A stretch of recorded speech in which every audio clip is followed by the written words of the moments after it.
Hello friends. तो जैसा कि आप सबको पता है कि जो निज़िम इकल है वो बहुत ही मोस्ट इम्पॉर्टेंट और बहुत ही पॉपुलर राइटर हैं, ठीक है। और हमारे सिलेबस में चाहे आप टीजीटी का एग्ज़ाम देते हैं, चाहे आप पीजीटी का एग्ज़ाम देते हैं, या आप नेट का कोई भी कॉम्पिटिशनल एग्ज़ाम अगर देते हैं, तो ये राइटर का बहुत ही इम्पॉर्टेंट वर्क है जो हमारे सिलेबस में आता है, ठीक है।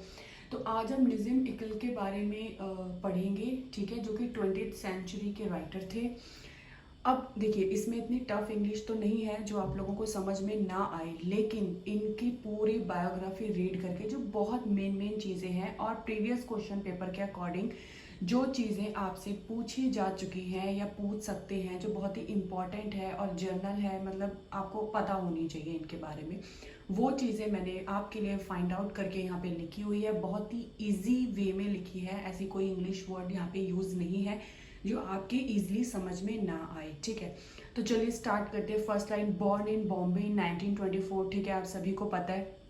ही वॉज अ ज्यू बाय बर्थ, उनका जन्म ही एक ज्यू फैमिली में हुआ था, तो वो ज्यू ही थे, ठीक है। He was educated Antonis the Souza high school and Wilson college Bombay, ठीक है। उन्होंने अपनी जो स्टडी है वो बॉम्बे से करी थी, ठीक है। His both parents were teacher, और उनके पेरेंट्स भी टीचर थे। अब देखिए, इस लाइन से ना आपको बहुत सारी चीज़ें याद रहेंगी।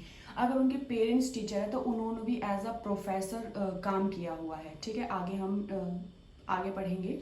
ही was the known as father of Indian post independence English verse, means कि देखिए, एक तो ये इंडियन राइटर थे, ठीक है, ऊपर से इम्पॉर्टेंट भी थे।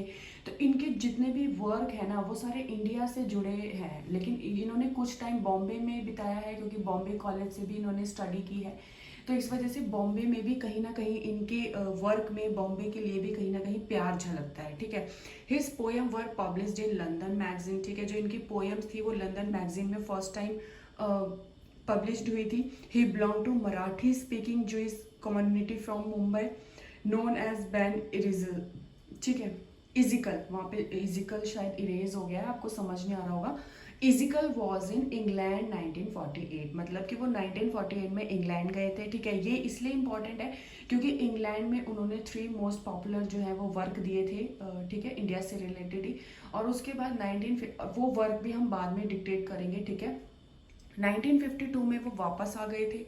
एंड 1952 में ही उन्होंने, जब वो वापस आए तो उन्होंने शादी करी डेजी जेकॉब से, ठीक है। After returning to India he work as a professor, मैंने कहा जब दोनों पेरेंट्स उनके टीचर है तो उन्होंने भी इंडिया वापस आके एज अ प्रोफेसर वर्क किया इंग्लिश डिपार्टमेंट में, मीठा भाई कॉलेज ऑफ आर्ट्स बॉम्बे, ठीक है।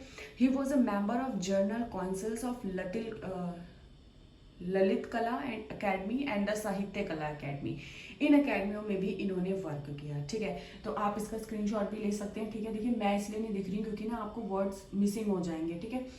तो ये बहुत ही इजी वे में और बहुत ही जो इम्पॉर्टेंट चीज़ें हैं ना, देखिए बायोग्राफी आप पढ़ेंगे तो बहुत सारी चीज़ें होंगी, लेकिन जैसे इसमें पूछा गया कि कौन से सन में इंग्लैंड गए थे, इंग्लैंड में उन्होंने क्यों गए, क्या वर्क उन्होंने दिए, ये आपसे पूछ सकते हैं कि वो कौन से सन में इंग्लैंड गए जब उन्होंने पॉपुलर वर्क दिए, ठीक है। वो रिटर्न कब आए, उन्होंने शादी कब की, कौन से कॉलेज में एज अ उन्होंने प्रोफेसर काम किया, या कौन सी कला अकेडमी के वो मेंबर थे, ठीक है। उनके पेरेंट्स क्या थे, उनका बर्थ कब हुआ, या वो कौन सी फैमिली से बिलोंग करते थे, जैसे इसमें लिखा ही वॉज अ ज्यू बाय बर्थ, ठीक है। तो चलिए आगे हम पढ़ते हैं।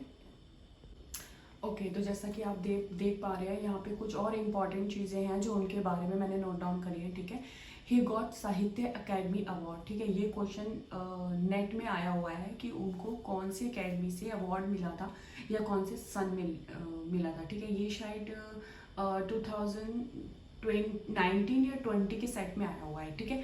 और 1988 में इनको Padma Shri philosophy poverty and poetry shared his basement room in England, मैंने आपको बोला था ना कि इंग्लैंड गए थे और उन्होंने एक बहुत फेमस वर्क अपना दिया हुआ है, ठीक है। उसके लिए इनको पद्मश्री भी मिला हुआ है।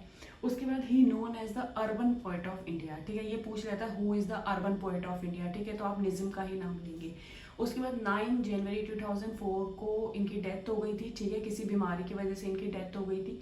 अब इनके जो कुछ इंपॉर्टेंट वर्क हैं, ठीक है, इनके इंपॉर्टेंट वर्क, मतलब देखिए वर्क तो इनके बहुत सारे हैं, लेकिन जो सिलेबस के हिसाब से अगर हम चलते हैं तो भी वर्क बहुत सारे हैं, लेकिन अगर हम लेंथी और इम्पॉर्टेंट और प्रीवियस क्वेश्चन पेपर के हिसाब से चलते हैं तो ये मेन वर्क हैं, ठीक है। और इनके मेन ड्रामाज भी हैं, पोइट्री भी हैं, पोएम्स हैं, जो हम थोड़ी इनके बाद एक्सप्लेन करेंगे, ठीक है। तो पहला जो वर्क है इनका, a time to change, 60 poems. अब 60 पोएम्स के ना बहुत सारी पोएम्स हैं और इनके बहुत सारे पार्ट्स हैं, ठीक है। तो ये एक अपने आप में बहुत बड़ा वर्क है, ठीक है। नाइट ऑफ द स्कॉर्पियन, ये तो आपको पता है स्कॉर्पियन के कितने ज़्यादा क्वेश्चंस आए हुए थे नेट में भी और टीजीटी पीजीटी में, दोनों में ये इससे रिलेटेड क्वेश्चंस आए हुए थे। मतलब अगर 10% निज़िम इक्कल से क्वेश्चंस आते हैं 10%, ठीक है, तो उसमें से 8% जो है वो नाइट ऑफ द स्कॉर्पियन से ही आता है। Last one is background and casually, ठीक है। ये भी बहुत इंपॉर्टेंट वर्क है, इससे इतने ज़्यादा क्वेश्चन तो नहीं, बट फिर भी अगर हम प्रीवियस क्वेश्चन पेपर देखें तो उसमें से 3 से 4 क्वेश्चन जो हैं वो इसी पोम से लिए गए हैं, ठीक है। तो चलिए हम आगे बढ़ते हैं। अच्छा, अब जो कुछ और इम्पॉर्टेंट बातें हैं, जैसे जो बुक है वो एडिट हुई थी इजिकल के द्वारा, उनके नाम है, ठीक है। ये भी पूछे जाते हैं बहुत बार, ठीक है। आपको ना थोड़ा लिखा हुआ ना लाइट नज़र आ रहा होगा, मेरा मार्कर पता नहीं क्यों, देखिए तो ना मैं रात में वीडियो शूट कर रही हूँ और मार्कर मेरे पास एक्स्ट्रा है नहीं, तो चलिए बाकी की ना मैं कल करूँगी, ठीक है। तब तक के लिए मैं ये इंपॉर्टेंट बता देती हूँ आपको। जो बुक एडिट हुई है और जो बहुत इंपॉर्टेंट है, जो पूछ लिया जाता है, वो है इंडियन राइटर इन कॉन्फ्रेंस, ठीक है, writing in India and American reader, Martin Luther King reader, Arthur Miller, all my sons, ठीक है, ये मोस्ट इंपॉर्टेंट है। उसके बाद journal edit by the author, ठीक है। जो ऑथर के बाद द्वारा एडिट हुए हैं जर्नल, वो है पोइट्री इंडिया, क्विस्ट, इम्प्रिंट्स और poetry page of the illustrated weekly off India, ठीक है। क्लियर नहीं दिख रहा होगा, ठीक है। और इसके बाद जो उनके मेन इम्पॉर्टेंट पोएम्स हैं और ड्रामाज हैं, ठीक है। ओके, तो जो उनके और मेन ड्रामाज हैं, ठीक है, तो सबसे पहला जो ड्रामा है जो उनका मोस्ट इम्पॉर्टेंट है वो है नालनी, ठीक है। एक कॉमेडी इन 3 एक्ट्स, ये कॉमेडी है, ड्रामा है, ठीक है। और इसके जो एक्ट है वो 3 है। फिर है मैरिज पोएम, 1 एक्ट है, प्ले अ ट्रैप कॉमेडी है ये। Third one is the sleep Volker, ठीक है, 1 एक्ट प्ले है ये, ओके। और सॉन्ग ऑफ डिप्रीवेशन, ओके। और हु नीड्स टू इंट्रोडक्शन, लेकिन ये जो वर्क है ये अनपब्लिश्ड है, ठीक है, इसीलिए ये इंपॉर्टेंट है। सिर्फ इसका नेम इंपॉर्टेंट इसलिए है क्योंकि कई बार पूछ लिया जाता है कि निज़िम इक्कल का ऐसा कौन सा वर्क है जो अनपब्लिश्ड है, ठीक है। तो उसमें आप बोलेंगे who need no introduction. And the last one is do not call it suicide, ठीक है। तो ये सारे इनके इंपॉर्टेंट ड्रामा हैं।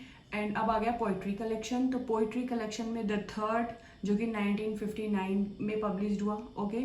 द अनफिनिश्ड मैन, जो कि 1960 में पब्लिश्ड हुआ। द एग्जैक्ट नेम 1965 में हुआ। Hums in darkness and poster poem 1976 में हुई है। And the last one is collected poem 1966, ठीक है।